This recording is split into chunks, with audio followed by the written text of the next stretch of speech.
You are listening to Natural Born Alchemist.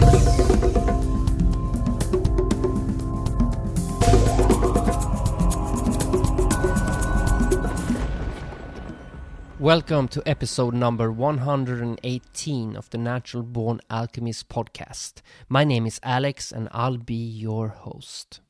In this episode, my guest is Anna Breytenbach. And Anna is a South African-based professional animal communicator. And her goal is to raise awareness and advance the relationships among humans and non-human animals on both the personal and spiritual levels.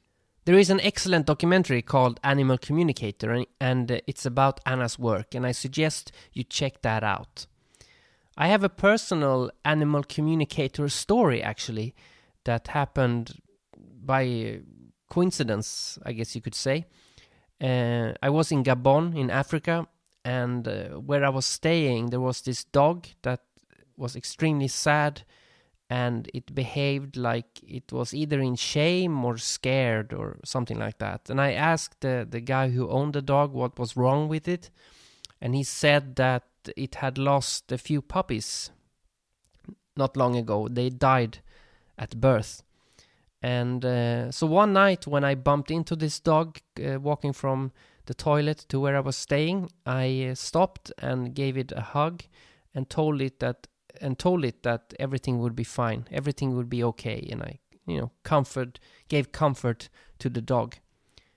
And the next day, and for the remainder of my stay in Gabon, the dog was a completely different dog. It looked happier. It didn't have his head, hanging towards the ground. The head was held high, and it came up to people, and it, behaved like a dog should behave. So I think that's what it needed. Somebody to just say that, I understand you're in pain, but everything is going to be okay. So this is my own personal experience of communicating with an animal on a healing level. Although when I did this, I wasn't doing it for that purpose. I realized later that's what I had done. But enough of my rambling, let's talk to Anna.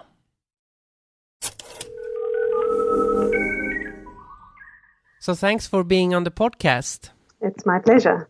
So can you tell the listeners a bit about who you are and what you do? Well, my name is Anna Breytenbach, and I'm a telepathic interspecies communicator, meaning that I connect energetically with the non-human world to try to be helpful. So a more modern term might be more well-known, the term of being an animal communicator.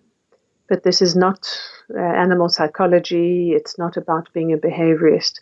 It's about using telepathy to tune in with an animal, for example, and to find out their thoughts and feelings so that we humans can perhaps help them in many different environments and in many different ways. It uses intuition, which is natural to all of us humans. So was this something that you learned, or did you just know how to do it automatically? No, I had a very ordinary childhood. Nothing unusual, no intuitive events or spending a lot of time in the wild. But when I was in my late 20s and into my 30s, I began to have some experiences when I was out hiking or following some tracks or just sitting peacefully in nature.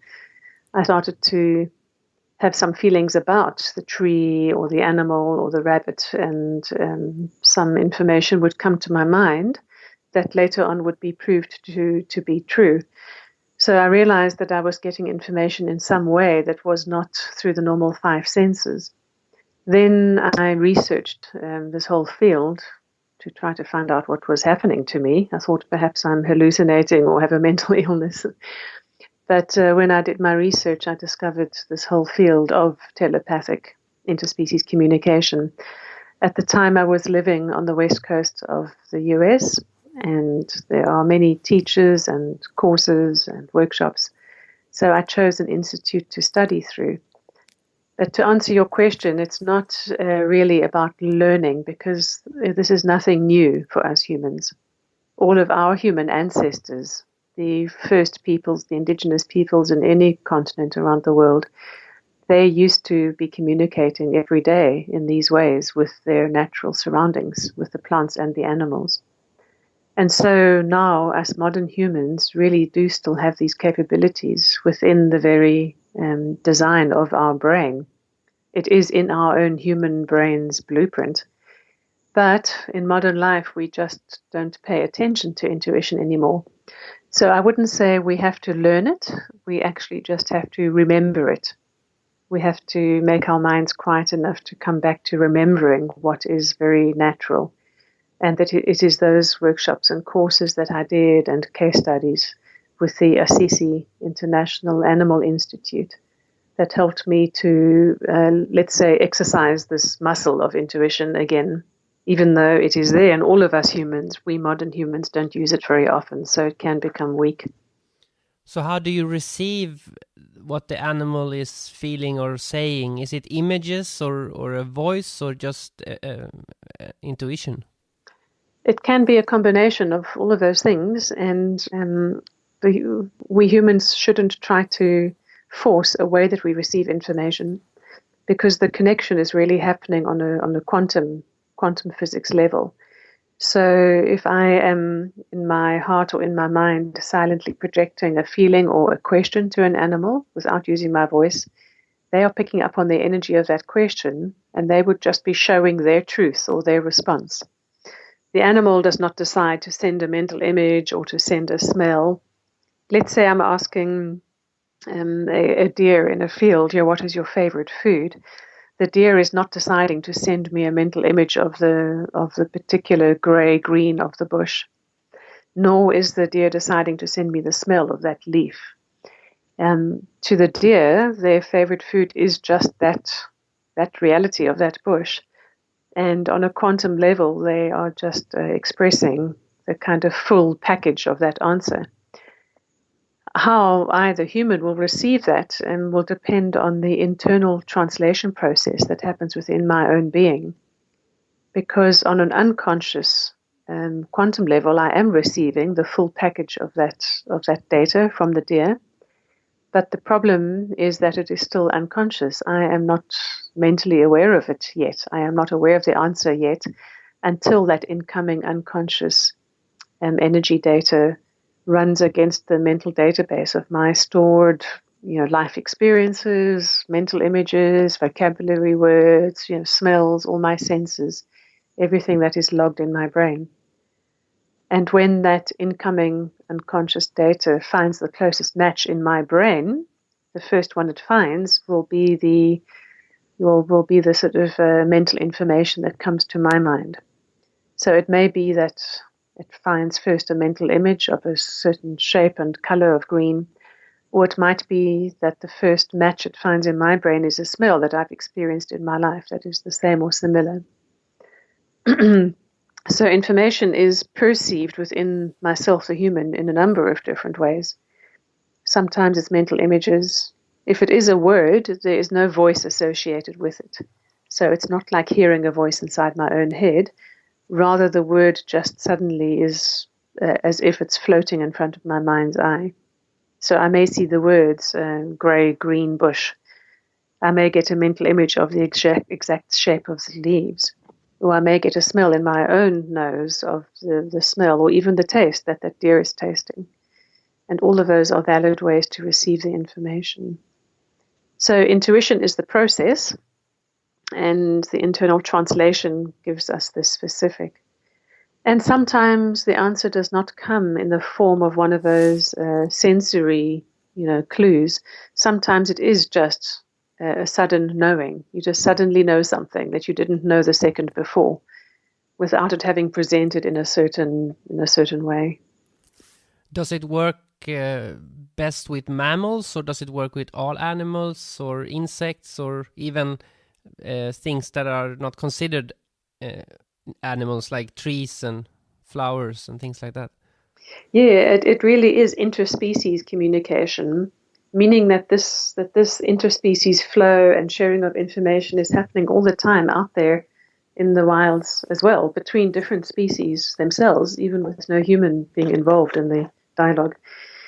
And so it does work between and with all beings. It's not easier with mammals or insects or a sea creature. There's no difference in the process or in the ease. The only thing that is maybe different with mammals is that because we humans are mammals as well, we can relate more easily to the lives and to the perspectives of other mammals, because we also have similar bodies and the similar five senses. So that translation process I spoke about happening internally, from the quantum to the thought, brain data, that translation process can be easier for us humans because we are mammals and we can relate to how a cat or a dog or a horse is seeing the world or feeling with their four legs. It can be more difficult for us humans to relate to something like an insect. But if we are communicating with a bee, for example, we can literally borrow the experience telepathically of seeing the world through the compound vision, like the insect's eyes are. Bees, in fact, can also see in the ultraviolet range of the color spectrum, which we humans can't. And if we're communicating with a bee about how it sees a flower, we temporarily borrow that perspective and that way of seeing of the bee, which is pretty cool. So it makes no difference the size of the animal either. And there's no less energetic intelligence in an ant than an elephant or a horse or a bacterium for that matter. And of course, it works very well with plants also. And perhaps some of your listeners will already know from just tending their own gardens or their own potted plant that one sometimes gets a sense of the plant needing something or lacking something. And when we follow that intuition and give it that food or that water, then the plant thrives. So this form of intuitive connection is practiced a lot, even by gardeners, even if they're not calling it that, even if they're not aware that they're telepathically communicating. Most people have already had telepathic communications with their plants or with their own pets at home. And they may just think it's because they know the animal very well, so it's just based on their mind's knowledge. But truly, in that moment, there is telepathy flowing a lot of the time. Yeah, if I need to pick up my cat to do something like cut its nails, I always think in my head, I'm not going to pick you up, I'm not going to pick you up, and then it doesn't run away. Yeah, we have to cover our thoughts. Yeah, we have to, because they do pick up on our thoughts. If we're just thinking about taking the cat to the vet, they go and hide, One thing I can say about that example you gave is it's very helpful if we are wanting to convey information to an animal. It's very helpful to convey the information in the positive rather than the sort of I'm not going to, or to say to the dog, don't jump up. Because that sort of double negative on a quantum level, it actually, without intending it, we are sort of sending the mental image of picking the cat up or of the dog jumping. So if we're trying to prevent a dog from jumping up and maybe hurting people, a good thing to say to them out loud in your head or just silently is to say, keep all your four feet on the ground, 4 feet on the ground. And you can even back it up by sending a mental image, imagining them having all their feet on the ground. These are ways to help suggest to animals what is desirable, in the case of behavior. I always felt a bit guilty with potted plants because I always felt, are they in a cage or not? Yeah, and it's a wonderful awareness to have, to be in the kinds of relationships that are possible with those beings we share our environments with. And the amazing thing I've learned through my work is that one cannot generalize. So when people often ask me, how do lions feel or how do horses feel? I just have to say you have to ask that horse, or in this case, that potted plant. And because it will depend on that individual's life, how they are feeling about it. And I have had plants ask me or tell me specifically where they want to be placed in the house or on the deck because of what they need, what kind of light they need. They can even say what kind of companion plants they want close to them or what other environmental factors. And it's wonderful to have this kind of a conscious relationship with the beings that share our space. You know, for I guess thousands of years, when people were hunting, and you say they used this intuition to find the animal, when you get that connection, I imagine it's an amazing experience to feel connected to a specific animal you're following. But then you have to kill it, because that's why they're hunting. So how I've always had a confusion about this, because I understand they use everything of the animal. They don't. It's not like the modern slaughterhouses, of course, but still, how do they? Well, what do you think about it? I have looked into this a lot, and I've actually had the privilege of spending a week with the Kalahari, the San Bushmen, in one of their sacred hunts. And they do see a hunt as very sacred. What they actually do is they have a telepathic communication with that species, shall we say, before they even start to look for tracks to follow. So the night before, they may silently, through a state of prayer or intention and telepathic connection, they would address, as sending as a message from humans, from themselves, they would address the kudu or the deer nation in their minds, and just very humbly, with great reverence, and explain their human need. And it would have to be a genuine need, not just a greed. And they explain their need, and they ask if it is right for one of that species to show themselves, if it's the right time for that one to offer its life so that they may live or be well. They ask that one may show its tracks the next morning. And the next day they will set out with their intuition fully alive.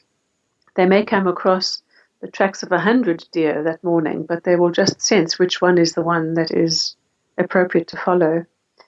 And yes, when they track and follow and they eventually catch up with the animal, they even then still pause, stop for quite a few minutes, and they check in with that animal directly, one last time, to be really sure, is this okay with the soul of that one? And they would then kill it as quickly and humanely as possible. And right away they go into a thanksgiving and a prayer, as the animal is breathing its last, to really thank it for its life.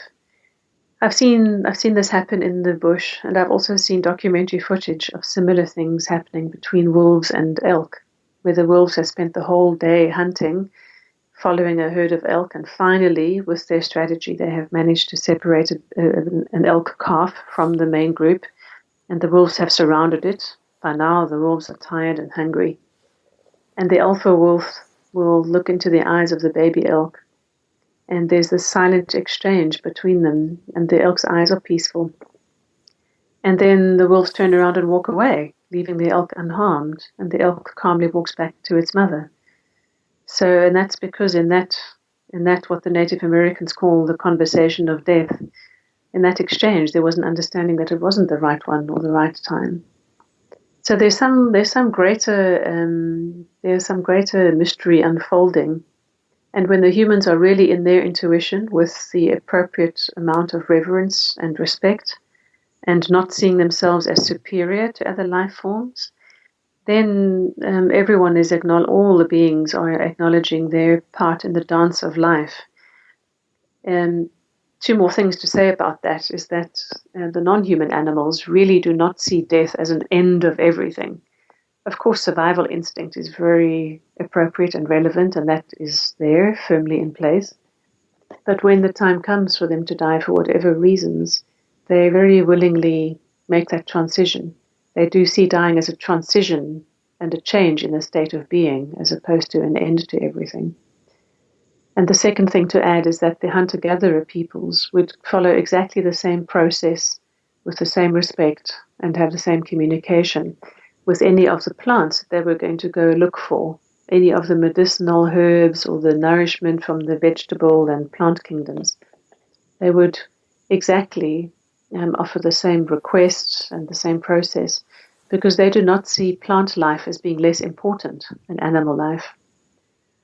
I often think that as modern humans, we value animal life more because we ourselves are animals, and it's quite a subjective view.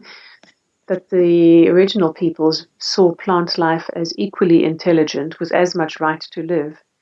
And they would have the same process if they are sending the women out to go looking in the valleys for some plants to harvest. It was a very different way of being in relationship with even our food and honoring it in many ways. Unlike today, the slaughterhouses and the factory farming, where we put these things out of our sight so we don't have to feel guilty about it. And we subject animals and monoculture crops and plants, we subject them to the most awful, unnatural lives and then the most disrespectful deaths. And I can tell you that that rows of corn in a field are as traumatized by being genetically modified or having pesticides sprayed on them. They are as traumatized as the chickens in the batteries around the world or the cows in intensive farming. There's no difference in intelligence at all between plants and animals. It's just that intelligence will show up in different form depending on that species. You kind of answered my next question, but because I was going to say, well, if a lion asks a human if he could eat him, he would probably say no. But I guess he says no because he's afraid of death then, like, of the transition. Exactly. And in some of the old cultures, and when it was still allowed, village dwelling, grounded people would, if they knew their death was coming through illness or old age, they would, with the blessing of and full knowledge of their human village, they would walk out into the wilds and lay themselves down somewhere, so that they may be taken and be useful to other life forms, so that they may re-enter the circle of life in a way to become food for someone. In the high Himalaya as well, for example, in areas of Nepal and Tibet, there's the concept of the sky burial, where when someone has died, their body is taken up high. And a sky burial is when the body is cut into smaller pieces to make it easier for raptors and other birds and other animals to feed. And that is without judgment or without attachment. It's just very, very practical. And I think it's also a wonderful example of how these wonderful old cultures truly have regarded themselves as equal to other beings, because they're living that, they're walking that talk right until the end and beyond. I always wanted that kind of burial, but unfortunately where I live, it's illegal. Yeah, same here. Even in South Africa, it's illegal to die outside, basically. It would cause all sorts of trouble for the family members and, yeah. Because I always felt that cemeteries and tombstones are a bit morbid. I always felt that because I've had people who've died and I never had any connection with that place where the body is buried. Because I don't feel the individual is there. It's just a shell. Exactly. It is just a shell. And it is rather morbid because it keeps us in, it keeps the surviving humans in a sort of mourning the loss instead of celebrating even the life of that one who has passed, and also just acknowledging that their essence still somehow continues beyond the bodily form. The other thing about cemeteries and so on is it's incredibly irresponsible from an environmental point of view to be occupying the space like that. And some frightening research came out a few years back that explained how the cemeteries are not able to turn over the grave sites as fast as they used to. It used to be, in a couple of decades, they could reuse the same site because obviously the body has decayed. These days, because of all the preservatives that is in our modern humans' food, dead bodies in cemeteries are not decaying fast enough. We're basically too well preserved even after we're dead. And even the earthworms want nothing to do with us in that state. The earthworms recognize us as unhealthy food for them. But I was in the Amazon one time and I talked to some indigenous people there, and because I was struggling with diet, didn't know, because I used to be vegetarian, and then when I realized that even everything is alive, even plants, I felt like you said, why is one thing more valuable than the next? So it's more about how the thing dies, because they said that if you eat like slaughterhouse meat, you actually eating fear. Right. Wow. So Yes, very good point. Yes. so it's unhealthy on an energetic level. Plus, I'm sure they put in chemicals as well. But even if you ignore that, it's still uh, fear in the meat, and maybe that's why also hunters always say that wild meat always is more nutritious and tastes better. Right. It is exactly. It doesn't have that fear in it, and it's also like when we're eating slaughterhouse meat, we are energetically contributing to the whole situation. You know, the little choices we make every day in our consumption habits, in our living habits, those little choices are putting our energy to different whole systems and to different relationship choices. So each time we eat some slaughterhouse meat, first of all, it is unhealthy for us. But secondly, we are directly contributing financially and energetically to a continuation of immense abuse for animals. And these little things every day is how we are tested about how we are living. So it's not so much about the what or the belief systems or decisions. It's about how, in what state of being are we living? You know, can we, when we are irritated by a worm that is crawling on us or something, some so-called pest in the house that we don't want there. First of all, there's a whole question of, well, who are we to push them out? But if we do want to get rid of them, do we just flick them off onto the floor or into the basin or something? Or do we have the consideration to take the spider or the worm outside onto a leaf or an environment that will be good for it, where it can spin a new web or at least find some food? You know, can we do these things? Can we just for a moment put ourselves in the perspective of that other animal, that other species, and consider what they might want and need? And it can be an extra 20 seconds of our time to be helpful, versus just remaining irritated and cutting connections. I find the best way with mosquitoes is when I am sleeping in a country where there's mosquitoes and I start hearing a buzzing. I always go, just take what you need and go away, because it's quicker. It's quicker, they just take it and then they leave. Yes, exactly. And I do the same. If I'm in a malaria country, of course, I use preventative measures, but not measures that will kill them. I just put the right creams and so on my skin. But otherwise, with mosquitoes, I actually watch them feed for the same reason. I mean, I have liters and liters of blood. I can spare a few drops. And I say that they're welcome to, take what they need and then to leave. And here's the other interesting thing. When I am in that spirit of it, when I'm in that way of being, and when I'm in that place of, sharing, then I can even ask them to not secrete that stuff that they do to thin the blood, because it's that thing that they secrete from their proboscis that gives us the antihistamine response and can make for the itchy bite afterwards, because our body responds to that anticoagulant they use. So I basically strike a deal with them. I say, you're welcome to land and to drink, but please just hold back on that juice you have. You can still take my blood, just avoid secreting that, hold back on that.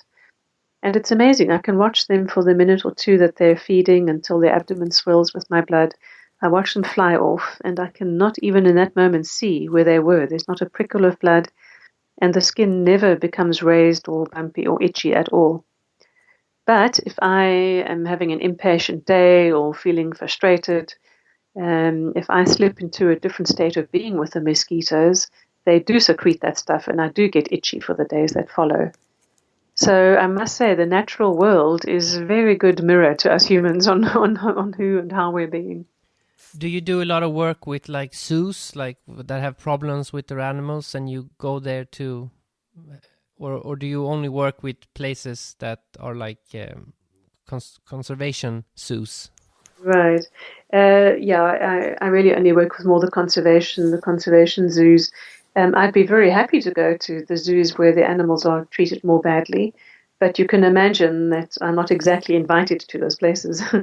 Because the zookeepers or the owners, particularly those that are keeping the animals in a bad condition, Two things. Firstly, they don't want to improve the lifestyles of the animals, and because they're just seeing them as a way to make money from tourism or something. And secondly, most people do not believe in this telepathic communication. They either see it as witchcraft or as some new agey weird stuff that's not real, despite the fact that it has been proved. Telepathy between humans and animals has been proved, particularly by the scientist Rupert Sheldrake. His website is fantastic. It gives all the experiments. That's Sheldrake, SHELDRAKE.org. But a lot of veterinary surgeons, the majority of veterinary surgeons and zookeepers do not accept that animals have the intelligence to engage in, the world in this way, or that they even feel pain the same way we do. And the people who are using animals will not believe in this form of communication at all. And maybe that is a bit of a shield to protect themselves mentally from ever finding out how the animals are really feeling and really suffering, because that would challenge the worldview of those humans far too much, and it would call for them to make some very significant changes. So I can tell you that 90% of the people who are involved in animals don't believe in this. And I mean everything from breeders, people who intensively breed and produce, puppies for sale, or cats, or in the animal show business, horse trainers, the horse racing world, the farming world, the zoo world. There is no acceptance of animals being fully self-aware, sentient beings. And I think it's a way that those humans are avoiding looking at the issues, because they would have to face what the animals are really feeling and experiencing, which would make it impossible, if they had a conscience, to continue treating them the way they do. Yeah, I have 2 cats, and the first cat I bought from an older woman, and you could tell when I visited her place that she loved her cats, and they were part of her family, and she sold us one of them.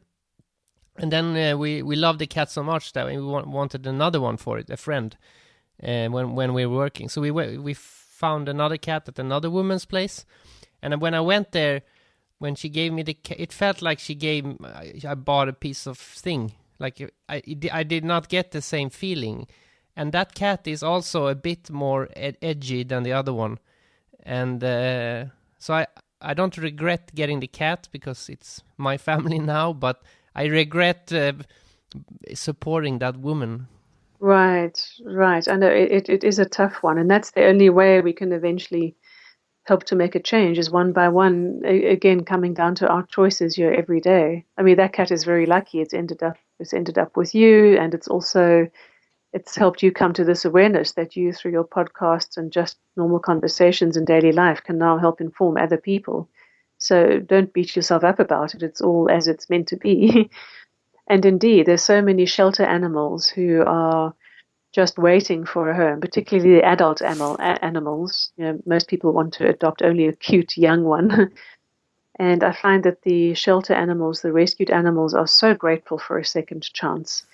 And they often have the strongest, most adaptable characters and personalities, because they've been through a rough time, because they've maybe been abandoned before, and they have survived all of that. They are the most adaptable, the most loving, the most mature, and pets to have, in my experience. But the people at zoos, they still must be heartless, because I've been to a zoo once when I was younger and didn't have a choice because I don't go normally. And I remember I saw a polar bear, and he was in a very small concrete bunker. And even at that age, I could see that polar bear doesn't want to be there. So these people must know that they're not happy, because polar bears, they need big, large areas to roam, Yes, exactly. I think these people do know on some level, and then they're busy their minds with, other ideas and other things, to avoid feeling that for too long, and to avoid feeling it. If a polar bear or an animal in a zoo has got to that unfortunate place of being really dead on the inside, and is just in despair and has given up hope, and their eyes are dull, or they're doing some sort of repetitive behavior, just weaving or rocking back and forth, then some of those zookeepers say, oh, you see, that animal's just stupid. or it's just bored. They'll say, oh, the animal is just bored, instead of realizing it's really losing its mind. It's had to disassociate from the experience. If an animal is so unhappy that they start self-mutilating, chewing their own paws, chewing their own tails, the zookeepers will think, oh, it's just some physical problem, or, it's amazing the mental justifications they can come up with to shield themselves from the truth. Maybe they'd be reborn as an animal in a zoo. Yes, instant karma, yeah. Is there a particular animal that you just have an extra big connection with, that you just connect with more than any other? I think all the big cat species, and I really don't know why, but from my first dreams I can remember at the age of 2, I was dreaming of lions, and throughout primary school I would seek any opportunity to make any project we were given in any subject. I would make it about the cheetah or the lion or the tiger, to the point I got into trouble with the headmistress, the principal of the school, because no matter what subject, I was finding a way to make it about a big cat. So there's some resonance between me and the big cat species. It doesn't make it any more difficult to communicate with other species at all, but there's definitely a big cat sort of energy that seems to be around me. It's somehow a mysterious realm, but I feel like I'm quite supported by big cat energy. Maybe it's because my own birth sign is a Leo. Maybe that's something to do with it. And maybe I am just more cat-like. We all have different, even energetic personalities or frequencies, and we resonate with different species or different elements even more than others. The one I've always had the most problem feeling connected to is fish. How is it with fish for you? Well, I had a near drowning experience when I was 3 years old, and I didn't know this until a hypnotherapy session as an adult. But I've always been extremely scared of water, and therefore don't know fish. Can't breathe properly when I'm swimming, and so on. And so that whole world of what happens underwater is very, very distant to me. And yet, when I have had the cause to communicate with someone's pet fish, or with some marine biologists having issues with some environments and the fish there, yeah, it's been very, very easy. I was delighted a few years back to find an article in the New Scientist magazine that proves scientifically once and for all that fish do feel pain, because that will help people acknowledge them as intelligent. Yeah, very much so. I've actually only fished once when I was a child, and it was very traumatic because when they pulled up the net and all the fish were lying there dying, I felt bad about it. So I started pouring water on it, and then they told me that no, now you're torturing it because they think it's going to go back. But so oh dear, no, it's like you can't win either way. No. But you see, in that wisdom of the being young, in the wisdom of the child, we know and we feel these things, and I'm sure that's exactly what you were feeling. And I can guarantee you that those fish you were pouring water on, that they were very aware telepathically, and they were feeling your helpful intentions. And so because that is an act of compassion, and so behind the action is a compassion and a care that they would have felt and appreciated, even though the outcome was what it was. They would have felt your compassion along the way, and animals in terrible situations or abusive or torturous situations, if just one human can just see them and send them a feeling of witnessing and just unconditional love, they have a better time emotionally. They feel emotionally more at peace, even though their circumstance may not be able to change. They truly take heart from a little bit of compassion and witnessing of who they truly are. So if people listening want to increase this intuition, what techniques can they do to make it better? I would suggest any practice in your life that can help you have a quiet mind is very, very helpful, because all we have to do to engage with our intuition is to shut up the very busy mind. So any practice, yoga, stillness, meditation, any of the movement forms, these things can be very helpful as a background practice to have, because it will make one able to access a quiet space more quickly. To do actual telepathic communication, one just has to simply sit quietly, relax your body, relax your mind, and by simply bringing to mind the one you want to communicate with, that intention thread is built between you.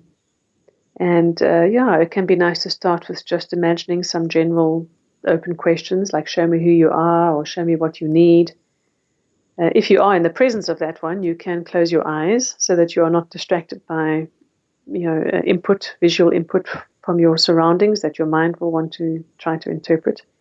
It doesn't matter if you're in the presence of the one you're communicating with or not, because this telepathic energy is not affected by distance or obstacles between you.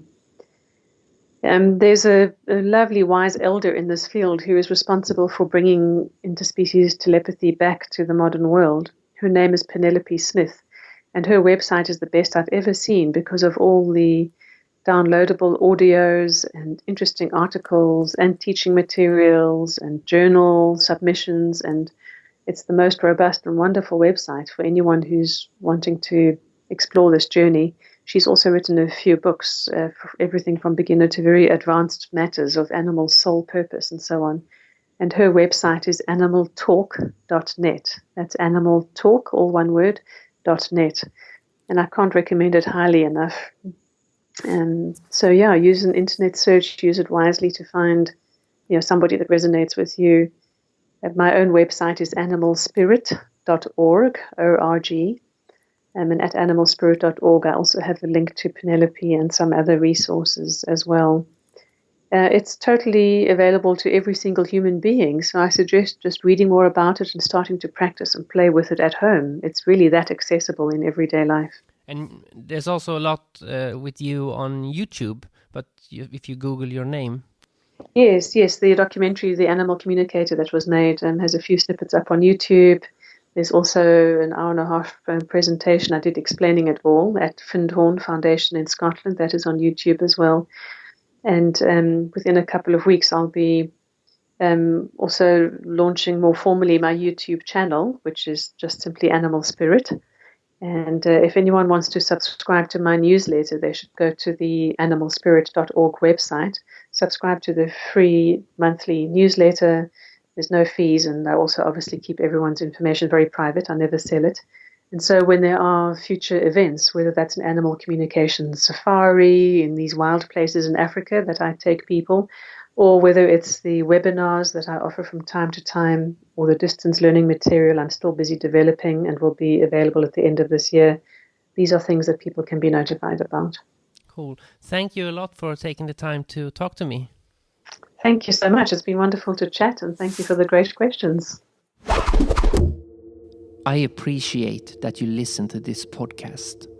I often ask myself if this podcast even exists if no one is listening.